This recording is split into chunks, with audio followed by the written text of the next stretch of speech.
A man will beg a girl he loves for months, even cry for her, complain to her.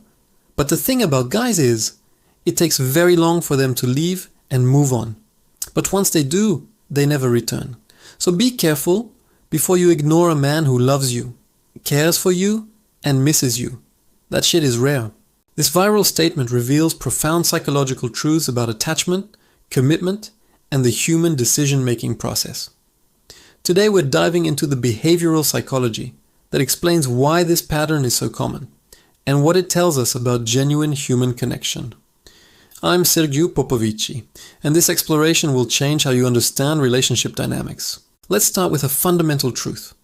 Emotional investment in men often follows what psychologists call the accumulation model of attachment. Unlike rapid emotional bonding, many men build attachment gradually through shared experiences, acts of service, problem solving together, and extended trust building. This isn't about gender superiority. It's about recognizing different psychological patterns rooted in both biology and socialization. When we observe persistent pursuit, begging for months, or emotional displays that continue despite rejection, we're witnessing several psychological phenomena. First, the sunk cost fallacy creates powerful psychological commitment. The investment of time, emotion, and effort becomes increasingly difficult to abandon. Second, intermittent reinforcement, occasional positive signals, keeps the brain's reward system engaged. And third, the pursuit itself becomes tied to identity and self-concept, particularly for men socialized to view persistence as loyalty and giving up as failure. Dr. John Gottman's research on relationships identifies what he calls flooding, the moment when accumulated negativity becomes overwhelming and triggers emotional withdrawal. For many men, once this threshold is crossed, the withdrawal becomes remarkably permanent due to psychological protective mechanisms that prevent reopening wounds. The brain chemistry underlying this pattern is fascinating. During romantic pursuit, dopamine, our primary reward neurotransmitter, is actually more active during anticipation than achievement. This means the chase itself becomes neurologically compelling. Each small sign of hope triggers dopamine release, and the uncertainty creates a partially addictive neural pattern. Anthropologist Dr. Helen Fisher's brain imaging studies show that romantic rejection activates the same regions as physical pain, while simultaneously activating areas associated with deep attachment and motivation. This explains why someone can be hurting yet unable to stop pursuing. The pain and the drive exist simultaneously in different neural systems. Oxytocin, often called the bonding hormone, plays a crucial role in male attachment. Released during physical intimacy and emotional connection, it creates neurochemical foundations for pair bonding. When a man has invested months or years building these neural pathways, we're not discussing abstract feelings, but actual brain chemistry and structural neural changes. Here's where it gets critical. When someone makes a decisive break after prolonged attachment, the brain begins pruning neural pathways associated with that person. Simultaneously, new neural connections form around the decision to move forward. Each day of non-contact strengthens new pathways and weakens old ones. Dr. Gay Winch explains that the brain treats relationship separation like withdrawal from addiction. Once withdrawal completes, the brain actively resists returning to that state. Additionally, humans possess what psychologist Dan Gilbert calls a psychological immune system. Once someone has processed the pain, rationalized their decision, and rebuilt their self-concept without the relationship, this immune system makes returning psychologically unattractive, even if external circumstances change. The mind protects itself by reinforcing the exit decision. Why does departure take so long, yet prove so final? The answer lies in how decision-making operates differently across individuals and contexts. Many men approach major relationship decisions through extended evaluation, weighing options and consequences over prolonged periods rather than making quick, emotional choices. Negative experiences accumulate until reaching a critical threshold, at which point cognitive dissonance reduction kicks in. The mind doesn't just make the decision, it then justifies and reinforces that decision to maintain psychological consistency. This creates what researchers call the point of no return. Once crossed, several protective mechanisms activate. Emotional compartmentalization allows separation and containment of feelings, preventing wound reopening and creating rapid psychological distance. Energy redirection shifts investment toward career, hobbies, new relationships, and personal growth. The same persistence that maintained pursuit now maintains forward momentum. The never look back mentality becomes not stubbornness but psychological protection.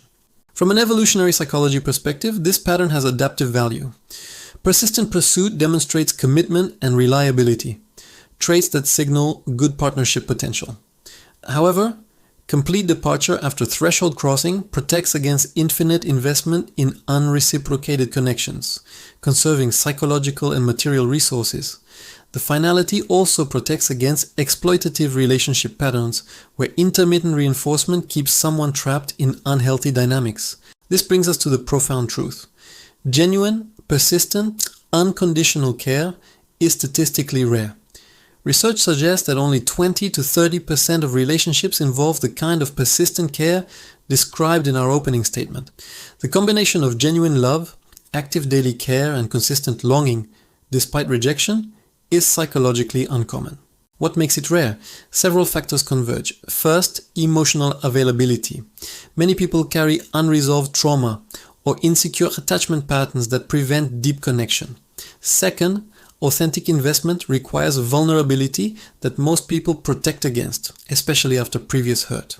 Third, maintaining care and pursuit over extended periods requires psychological resilience that's genuinely uncommon.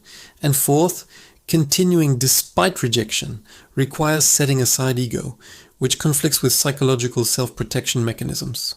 Traditional male socialization makes this even more significant. Men are socialized towards stoicism and self-reliance.